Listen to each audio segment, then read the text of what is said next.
Well, how about this team? Billionaire environmentalist Tom Steyer is joining forces with former Treasury Secretary Hank Paulson and Mike Bloomberg, telling businesses how global warming is a big threat and could cost them billions. But lots of businesses are saying the EPA's climate change fix is putting them in a fix. To our all-stars on if the cure is worse than the disease. Well, Scott, first of all, these are kind of the corporate statist bailout folks. Hank Paulson, Steyer, of course, big lib, and so is Bloomberg, I think. I don't really pay all that much attention to them as representing Republicans, or certainly not conservatives. Do you? No, I don't, David, but they're gathering their forces. They're trying to do this under the guise of a bipartisan effort by getting some people from the right to join in.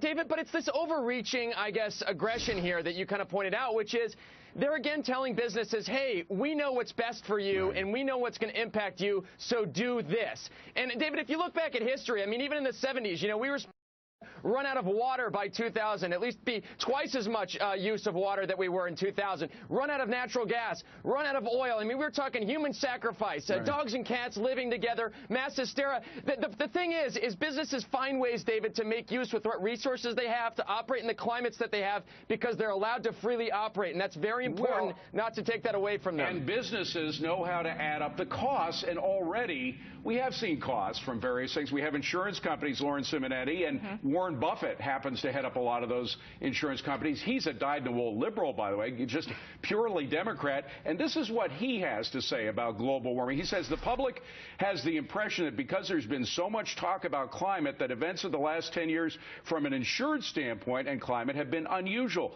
But the answer is they haven't been.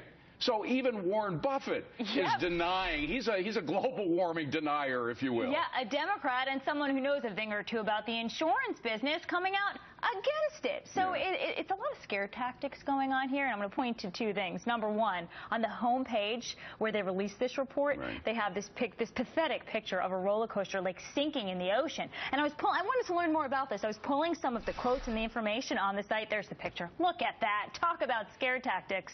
That's scary. In the southeast region, listen to this, climate change will increase heat-related mortality. Heat-related mortality?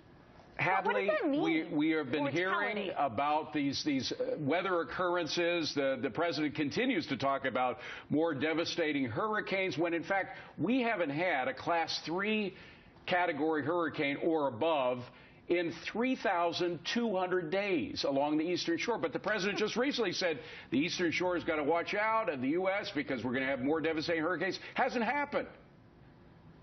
But, you know, natural disasters aside, I think businesses and individuals do want to make decisions voluntarily that they see as environmentally friendly or environmentally sustainable, but those decisions have to be financially sustainable too. And that was, you know, this report, Risky Business, they're trying to convince businesses of future costs that they may incur from future natural disasters. I think we need to focus a little more on the here and now and making it better for businesses who want to use natural gas that burns cleaner than any other hydrocarbon, and yet we have regulations getting in the way of hydraulic fracturing, for example. So we've got a double standard from the federal government. And here. Scott, I would have thought that Hank Paulson, I can understand him going along with the climate change line because he kind of travels in those circles with the Council on Foreign Relations, that sort of thing. But at least he would understand the problem with regulations and how the regulations can distort the economy in such a way you can't get a clear fix on what's going on.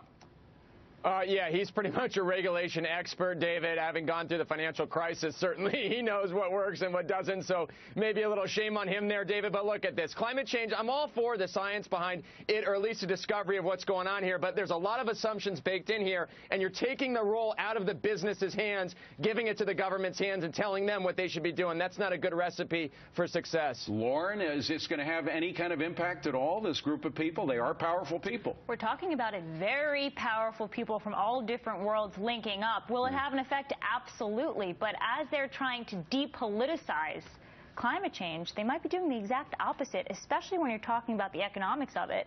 Businesses might come out saying you're wrong.